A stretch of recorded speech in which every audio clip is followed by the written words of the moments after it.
Coming up shortly on Sevens Big League, the game at the Melbourne Cricket Ground this afternoon between Richmond and Fitzroy. First of all, though, we go up to the offices of the Sunday Press and say a very good evening once more to sporting editor Scot Palmer. Good evening, Peter, and a warm welcome to our viewers to the newsroom at the Sunday Press.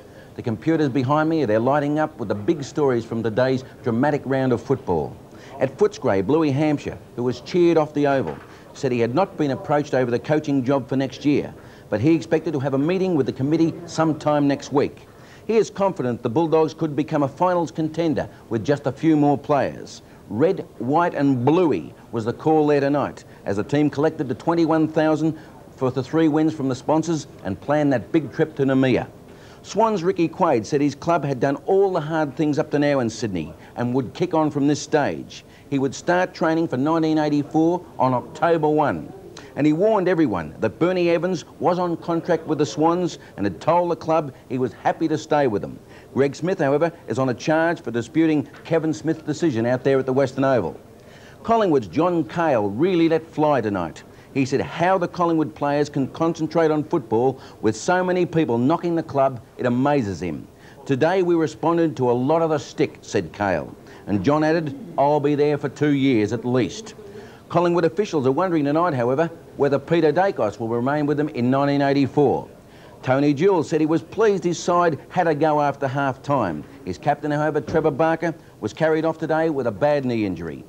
Richmond's Francis Burke said he was keeping his intentions for next year completely private and would not like to preempt any decisions made by the Tigers. His team gave Kevin Bartlett a rousing farewell in the rooms after today's game, and some say the KB shed a little tear. 2 of the Tigers, however, are on reports for striking. They are Dale Waitman and Paul Serra. Robbie Wall said it was a good pre-finals workout by the Lions today to come from behind and beat Richmond. He said that he'd be considering players like McMahon, Hinchin, Murnane and Francis for the game next week. North Melbourne have these players injured: McDonald with a broken nose, Dench with a strained knee ligament, Ramsey with a shoulder and Phil Kelly with a thigh. But with a week's rest coming up, Barry Cable said his main worry was who to play at full forward. 3 players will be tested for the position: Brightus, Jonas and Fairley. It's great to be on top, said Cable. Nobody thought we could do it. Melbourne's Ron Barassi said he only had 24 players to pick from today, and he's looking forward to next year and for a better effort from the Demons.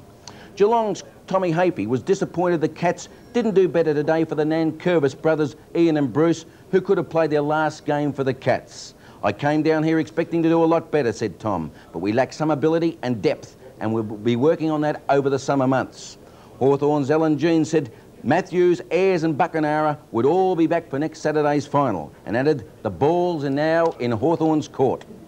Despite much confusion out there at the park, Carlton and Essendon will meet at VFL Park next week, and Fitzroy and Hawthorn at the MCG. And Essendon coach Kevin Sheedy said, we have been building for this match for 3 years. What's happened in the past doesn't matter a damn, according to Sheedy. Blue David Parkin was cool after today's defeat and said the Blues didn't pursue after half-time. Were the Blues bluffing? We'll find out next week. But Justin Madden, he's finished for the year. He's got a broken arm and his neck's in a brace. And Neil Clark of Essendon will have surgery through the week for a medial ligament. That's all for tonight, Pete. Back to you.